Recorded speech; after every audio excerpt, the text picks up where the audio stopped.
بسم الله الرحمن الرحيم قل رب إما تريني ما يوعدون رب فلا تجعلني في القوم الظالمين وإنا على أن نريك ما نعدهم لقادرون ادفع بالتي هي أحسن السيئة نحن أعلم بما يصفون وقل رب أعوذ بك من همزات الشياطين وأعوذ بك رب أن يحضرون حتى إذا جاء أحدهم الموت قال رب ارجعون لعلي أعمل صالحا فيما تركت كلا إنها كلمة هو قائلها ومن ورائهم برزخ إلى يوم يبعثون فإذا نفخ في الصور فلا أنساب بينهم يومئذ ولا يتساءلون فمن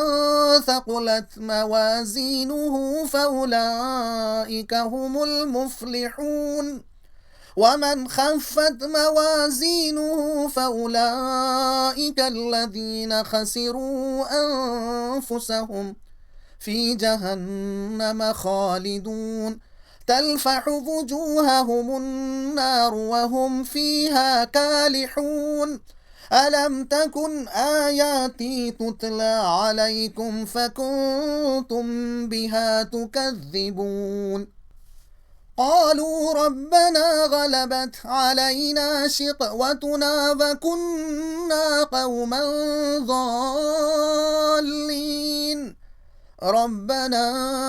أخرجنا منها فإن عدنا فإنا ظالمون قال اخسئوا فيها ولا تكلمون إنه كان فريق من عبادي يقولون ربنا آمنا فاغفر لنا وارحمنا وأنت خير الراحمين فاتخذتموهم سخريا حتى أنسوكم ذكري وكنتم منهم تضحكون إني جزيتهم اليوم بما صبروا أنهم هم الفائزون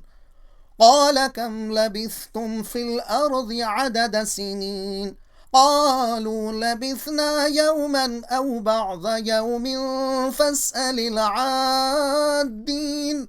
قال إن لبثتم إلا قليلا لو أنكم كنتم تعلمون أفحسبتم أنما خلقناكم عبثا وأنكم إلينا لا ترجعون فتعالى الله الملك الحق لا إله إلا هو رب العرش الكريم ومن يدع مع الله إلها آخر لا برهان له به فإنما حسابه عند ربه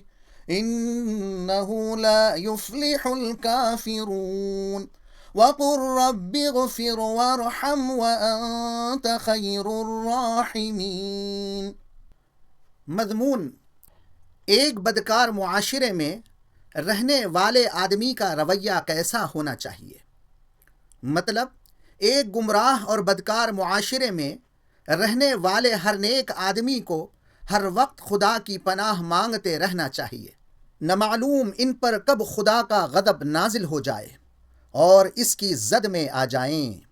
और अगर बदकार लोग तुम्हारे साथ बुराई से पेश आएं तो उसकी मुदाफ़िअत अच्छे तरीक़े और भलाई के साथ किया करो और हमेशा शयातीन की उकसाहटों से अल्लाह की पनाह मांगा करो। इस बात से भी पनाह मांगा करो कि वो तुम्हारे पास आएं। ये दुनिया महज इम्तिहान की चंद साअतें हैं। اصل زندگی تو آخرت کی زندگی ہے، اس چند روزہ زندگی کے لطف پر آخرت کے ابدی عیش کو قربان نہ کرو۔